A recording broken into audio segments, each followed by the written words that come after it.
E aí, espero que esteja tudo na paz do tal João de Santo Cristo. Mais um vídeo para o canal e hoje o assunto é Jujutsu Kaisen. Para começar o rolê, entro no capítulo 33. Esse capítulo começa na capa, literalmente, já que mostra de forma rápida onde o menino Yuta está.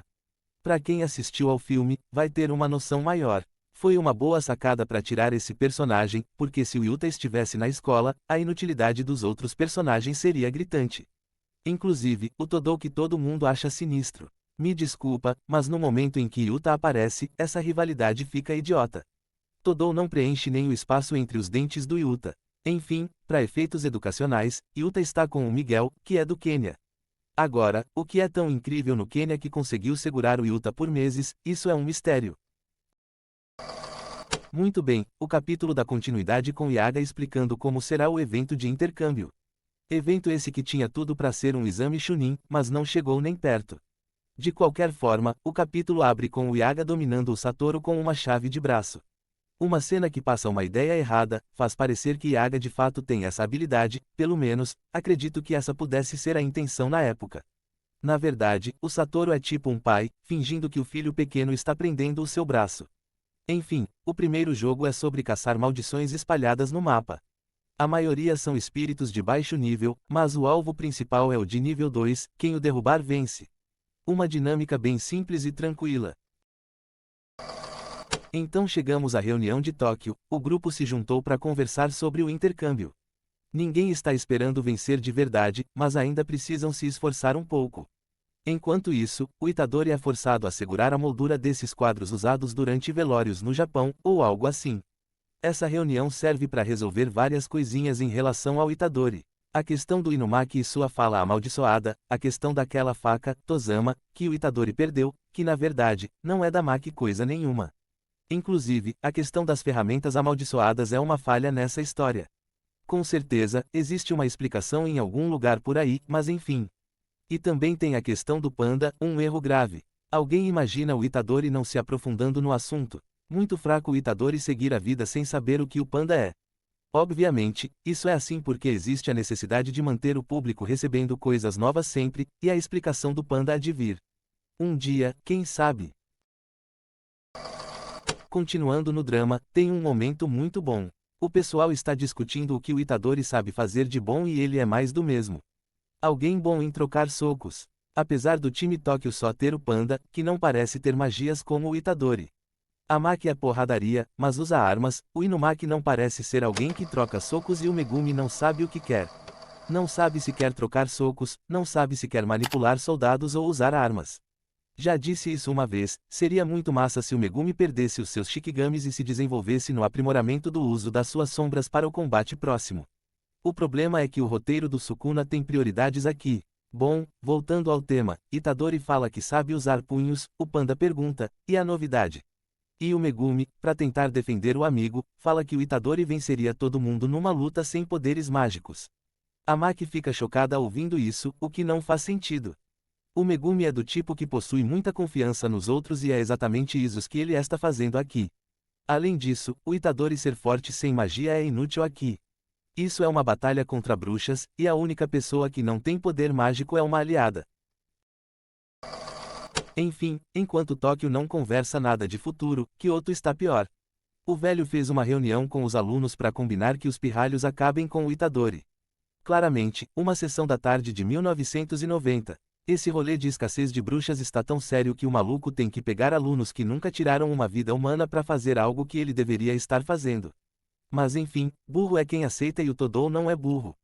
Por outro lado, é muito curioso como o velho não está nem aí para a insubordinação do garoto, né?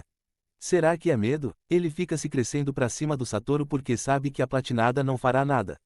Enfim, é estranho o Todou ameaçar comer todo mundo na porrada e o velho não ter nenhuma reação. Será que Todou é filho do velho? Deve ser isso, né? Bom, deixando a fofoca de lado, Todou se recusa, mas Noritoshi convence o resto do grupo a fazer isso e o maior problema nessa missão é o Inumaki, mas ele explica como evitar a fala amaldiçoada. O que é bem fácil, basta proteger os ouvidos com energia. Curiosamente, lembrava do Noritoshi explicando isso, mas acho que essa explicação acontece na animação. No mangá, ele só diz que é fácil se defender quando o golpe é esperado. Um verdadeiro gênio das explicações. Uma terceira reunião está acontecendo. Satoru puxou a Utahine de canto para trocar uns dedinhos de prosa. Então explica para ela que alguém da escola está trabalhando com as maldições. Obviamente, Utahine não acredita que alguém trabalharia com maldições, isso seria bem verdade se as maldições fossem mais preconceituosas. Porém, o preconceito de uma maldição é bem superficial. De qualquer forma, Satoru pediu para que ela fique de olho para ver se descobre quem é. Uma investigação que tinha potencial. Sabendo o nível das maldições, se o Satoru colocou ela no caso, é porque confia na sua força, certo?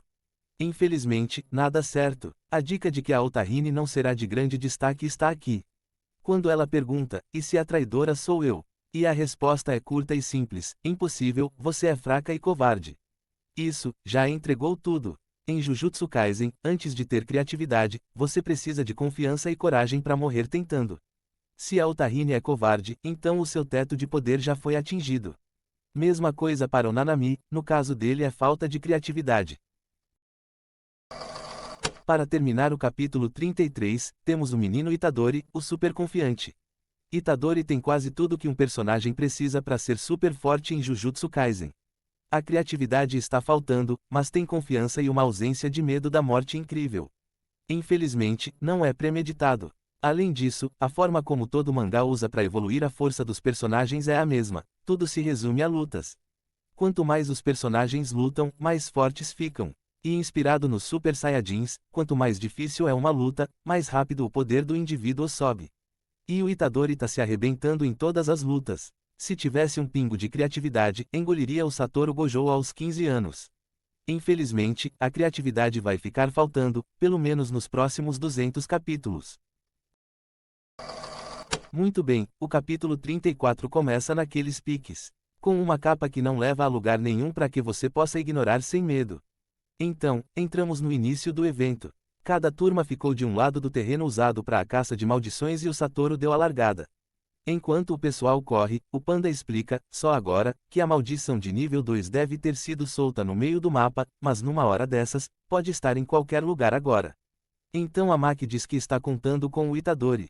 Uma missão impossível chegando. Nisso aparece um espírito esquisito. Ele fala, mas tenho certeza de que isso é um erro. Esse espírito não pode ser inteligente, é impossível. Mas aí, surge alguém para disputar o trono de inteligente, a Oitodou surge na frente do time Tóquio sozinho, pronto para limpar o chão com todo mundo. Porém, o Itadori, menino relâmpago, teleporta o joelho para a cara do Todou e leva o corpo junto. O resto do time aproveita a deixa e se divide. De um lado temos Maki e Megumi, do outro temos Nobara, Panda e Inumaki. Aparentemente, tudo planejado. Enquanto o time se dividia, vamos ver o resto da reunião, onde ficou decidido que o Itadori iria enfrentar o Todou. Ele aceitou por não saber a merda que seria e o resto do time ficou feliz em não precisar convencê-lo. Obviamente, a Maki deixou claro que o plano sempre foi segurar o Todou o máximo possível, para quem sabe, alguém ter a chance de achar e derrubar o espírito de nível 2 antes que todos fossem massacrados. Mas aí, entra ele, Itadori. Admiro a coragem que o Itadori tem de encher o peito e dizer que vai lutar para ganhar. Deixa o Todou comigo que garanto o amasso. Sendo que ele não sabe nada sobre o alvo, mas tem a cara de pau de falar isso. A confiança masculina é algo verdadeiramente incrível. E ninguém estuda isso, mais um absurdo mundial. E é isso, voltamos pra luta com o Itadori surpreso que o Todou não sentiu nada. Ou seja, ele não perguntou nada sobre o seu adversário, isso é cristalino. Sabe tão pouco que decidiu bloquear o soco do Todou. O que nos entrega uma cena ridícula. Dizer que esse espírito Michuruca amorteceu o soco é o puro suco do mau planejamento. E o Itadori poderia bloquear esse golpe, ainda sofrendo as mesmas consequências. Porém, infelizmente, esse animal ainda não aprendeu a usar a sua energia.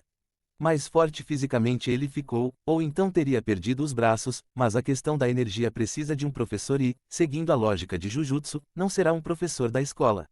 As mensagens de Jujutsu são sempre muito inspiradoras. Dito isso, Itadori toma uma surra. Um massacre, ou será que não? O comportamento do Todou simula um psicopata, isso é bem claro pra mim, explode o Itadori com socos e chutes e, quando o pivete parece ter apagado, ele sai todo sorridente, já pensando na próxima vítima. Porém, a dica de que o Todou não é ruim está em vários lugares. Nesse capítulo em específico, não importa o quanto o Todou bata, não vemos o Sukuna em momento nenhum. Ou seja, o Todou nunca chegou perto de colocar a vida do Itadori em risco de verdade.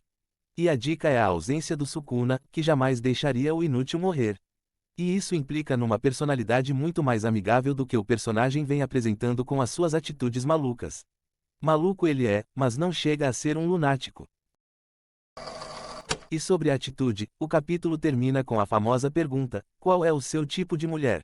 A resposta foi entregue no capítulo 3. Apesar de saber a resposta, ninguém esperava onde isso iria nos levar. Um dos maiores casais do mundo dos animes surgiu nesse dia.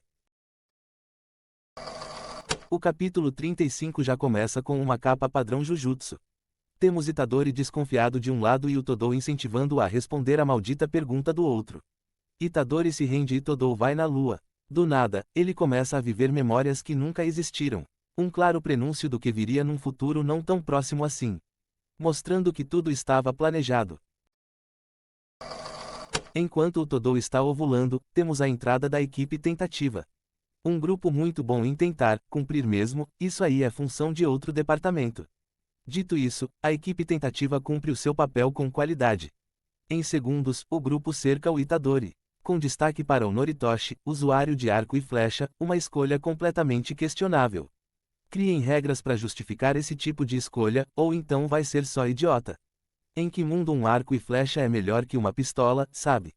O sentido mandou lembranças. Enquanto de um lado temos um fã do medieval, do outro temos o Mekamaru, claramente, um robô feito com peças de madeira, ou tô maluco.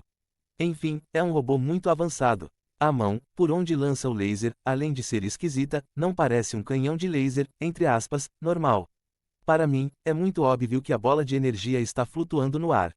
Isso me lembra muito mais um golpe de Ki de Dragon Ball que, de fato, um raio laser. Mas enfim, quem realmente entendeu a essência da coisa foi a Mai. Infelizmente, ela é só uma escada com pernas. Falando em pernas, surge o domínio simples. Seria muito bom o Itadori dominar isso, mas se fosse bom mesmo, todo mundo estaria tentando dominar. Pelo contrário, só algumas pessoas usam, convenientemente. Infelizmente, em Jujutsu, até para dominar um domínio simples, você precisa ter nascido com os genes certos ou então será impossível. Só pode ser isso. Enfim, a equipe tentativa cumpriu o seu papel e o Todou surge para salvá-los. Então, expulsa todo mundo que simplesmente aceita. E isso não vai dar em nada. Isso vai ser convertido num simples mal-entendido. Quem nunca tentou matar uma pessoa por impulso e más companhias, quem nunca? Então, beleza, temos uma longa cena com o pessoal confuso, sem entender como o Itadori trocou de lugar com o Noritoshi. Uma dúvida que é só encheção de linguiça. Ela não faz sentido existir. O Itadori poderia ter essa dúvida, mas o Noritoshi, como ele não sabe de quem é esse feitiço? Sem falar que o animal foi caçar o Itadori sem saber os poderes que ele tem. É um mais gênio que o outro. Aqui chegamos na parte final que começa com mais uma cena doida. Ninguém vê uma coruja gigante, talvez porque o Shikigami se teleporta, isso resolveria esse mistério. É isso, Noé se teleportou atrás de Nishimiya. E outra coisa que fiquei pensando, Megumi foi muito foda-se ao derrubar a Nishimiya. Porém, depois de pensar um pouco, faz sentido. Essa garota não morreria de qualquer forma. Teoricamente, basta fortalecer o corpo com energia e fazer uma barreira de energia que tudo ficaria bem.